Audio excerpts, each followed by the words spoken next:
안녕하세요. 오늘도 복된 날입니다. 오늘은 미가서 4장 말씀을 살펴보겠습니다. 앞선 3장에서 분위기는 어두웠습니다. 이 어둠이 도무지 끝나지 않을 것 같았습니다. 무너지는 성전과 갈아엎어지는 예루살렘을 보았습니다.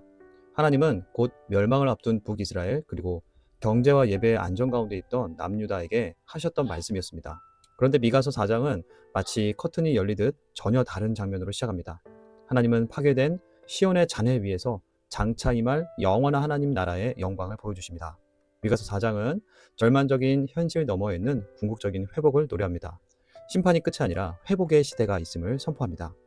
이 말씀을 1차적으로 받는 북이스라엘과 남유다 백성들은 온도차가 있었을 것입니다.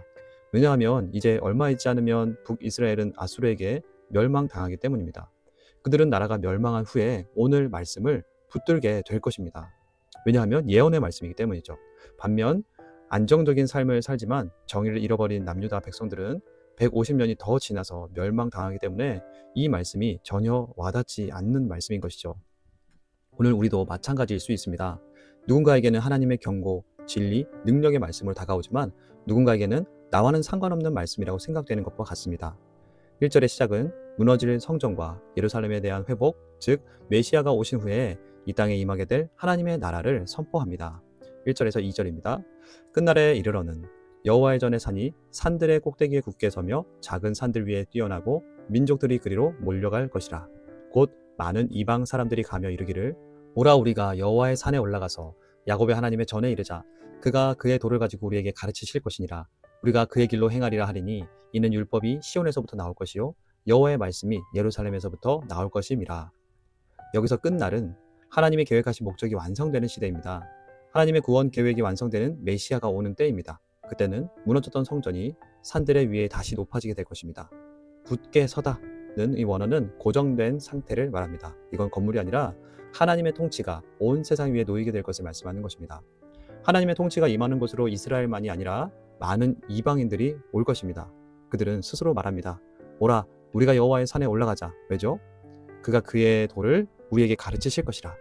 삶의 방식을 가르치실 것이기 때문입니다. 그 하나님께 배우고 싶어서, 하나님의 길로 걷고 싶어서 사람들이 찾아오는 것입니다. 하나님 나라에 속한 백성들이 하나님을 향해 오는 것입니다. 그때 하나님은 힘으로 질서를 만들려는 전쟁을 멈추게 하십니다. 3절 말씀입니다.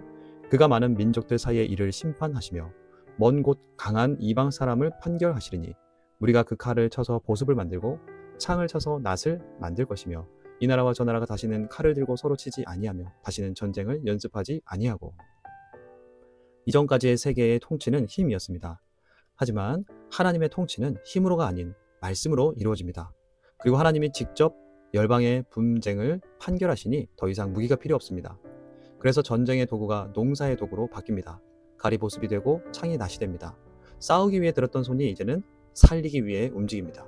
삶의 목적 자체가 바뀌는 하나님 나라가 임하는 것입니다. 그리고 하나님은 이렇게 말씀하십니다. 4절과 5절입니다. 각 사람이 자기 포도나무 아래와 자기 무화과나무 아래에 앉을 것이라. 그들을 두렵게 할 자가 없으리니 이는 만군의 여호와 입이 이같이 말씀하셨습니다. 만민이 각각 자기의 신의 이름을 의지하여 행하되 오직 우리는 우리 하나님 여호와 이름을 의지하여 영원히 행하리로다. 이스라엘이 포로에서 돌아오리라.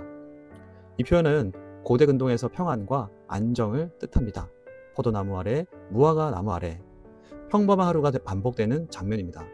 평범한 하루지만 삶의 목적이 바뀐 자들에겐 그 평범함이 하나님의 축복입니다. 오늘 우리의 축복은 남들과 비교해서 우위에 있는 무언가가 아닙니다. 지금 내가 우위에 있다고 해서 축복이 임했다고 생각한다면 만약 그 자리를 잃어버리면 축복을 잃게 됐다고 생각하게 됩니다. 하나님의 나라가 임하는 것은 결코 흔들리지 않는 축복입니다. 다시 무너지지 않고 견고한 축복입니다. 만민이 각각 자기의 신의 이름을 의지하되 사람들은 돈이 행복을 가져다 준다. 돈으로 행복을 살 수 있다. 그게 아니라고 말하는 것은 가스라이팅이다 라고 생각합니다. 하지만 이 땅에 임한 하나님의 나라에 속한 하나님의 자녀들은 하나님의 이름을 의지합니다. 그들을 두렵게 할 자가 없을 것이라 말씀하셨습니다. 우리 삶은 무너지기도 하지만 하나님은 무너지지 않습니다. 우리가 기댈 곳은 하나님이시기를 축복합니다. 이제 하나님은 다시 현실을 보여주십니다. 6절과 7절입니다. 여호와께서 말씀하시되 그날에는 내가 저는 자를 모으며 쫓겨난 자와 내가 환난받게 한 자를 모아 발을 저는 자는 남은 백성이 되게 하며 멀리 쫓겨나던 자들이 강한 나라가 되게 하고 나 여호와가 시온산에서 이제부터 영원까지 그들을 다스리리라 하셨나니. 지금 이 말씀을 듣는 백성들은 여전히 제 자리로 돌아오지 않고 포로로 끌려갈 것입니다. 그런데 하나님은 그 자리에서도 말씀하십니다.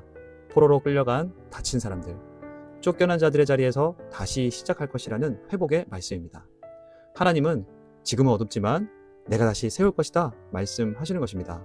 이어지는 8절에서 10절 말씀입니다. 너 양떼의 망대요 딸 시온의 산이여 이전 권능 곧 딸 예루살렘의 나라가 네게로 돌아오리라. 이제 네가 어찌하여 부르짖느냐. 너희 중에 왕이 없어졌고 내 모사가 죽었으므로 네가 해산하는 여인처럼 고통함이냐. 딸 시온이여 해산하는 여인처럼 힘들여 나을지어다. 이제 네가 성읍에서 나가서 들에 거주하며 또 바벨론까지 이르러 거기서 구원을 얻으리니 여호와께서 거기서 너를 내 원수들의 손에서 속량하여 내시리라. 이전 권능 예루살렘의 나라는 다윗에게 주었던 왕권입니다. 다시 주시겠다는 것입니다. 이 말씀은 곧 그들의 멸망이 먼저 있은 후에 될 일이었습니다. 북이스라엘 남유다 모두에게 왕이 없어질 것이기에 고통을 얻게 될 것입니다. 하지만 이 고통은 끝이 아닌 새로 올 시대에 해산하는 여인처럼 진통을 겪을 것도 예언하십니다. 궁극적으로 회복을 선포하시지만 먼저 멸망당하는 고통을 통과한 후에 회복이 주어질 것입니다. 왜냐하면 백성들은 그때가 돼서야 하나님을 찾고 회개할 것이기 때문입니다. 하나님은 모든 것을 다 알고 그들에게 미리 예언으로 말씀해 주시는 것입니다. 이와 같은 고통의 시간을 겪을 때 대적들은 이스라엘을 보며 비웃을 것입니다. 하지만 그들은 멸망과 회복 또한 작정하신 하나님을 알지 못하고 한 것입니다. 11절부터 13절 말씀입니다. 이제 많은 이방인들이 모여서 너를 치며 이르기를 시온이 더럽게 되며 그것을 우리 눈으로 바라보기를 원하노라 하거니와 그들이 여호와의 뜻을 알지 못하며 그의 계획을 깨닫지 못한 것이라. 여호와께서 곡식단을 타작 마당에 모음같이 그들을 모으셨나니 딸 시온이여 일어나서 칠지어다. 내가 네 뿔을 무쇠 같게 하며 네 굽을 놋 같게 하리니 네가 여러 백성들을 쳐서 깨뜨릴 것이라. 네가 그들의 탈취물을 구별하여 여호와께 드리며 그들의 재물을 온 땅에 주께 돌리리라. 타작 마당은 곡식을 두들겨 껍질과 알곡을 분리하는 곳입니다. 대적들은 이스라엘을 멸하려 모였으나 사실 하나님은 그들을 심판의 곡식단처럼 타작 마당에 모으신 것입니다. 결국 하나님은 시온을 다시 일으켜 세상을 심판하는 도구로 사용하실 것을 예언한 것입니다. 이건 복수의 메시지가 아니라 하나님의 주권을 선언하는 것입니다. 역사의 방향은 세상이 아니라 하나님의 손에 있음을 말씀하는 거죠. 하나님은 정의를 잃어버린 리더들, 지금은 모든 것이 안정됐다, 하나님이 우리와 함께 계신다 착각하는 이들에게 말씀하십니다. 지금 이 체제는 하나님의 나라가 아니다. 너의 정의가 사라진 순간 하나님의 나라의 질서가 끝났다. 심판이 올 것이다. 고통의 때가 올 것이다.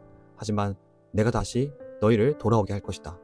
너희 다 무너진 자들을 모아 세상을 칠 도구로 쓸 것이며 너희를 통해 하나님의 나라를 만들어 갈 것이다. 하지만 먼저 고통의 때를 겪을 것이다.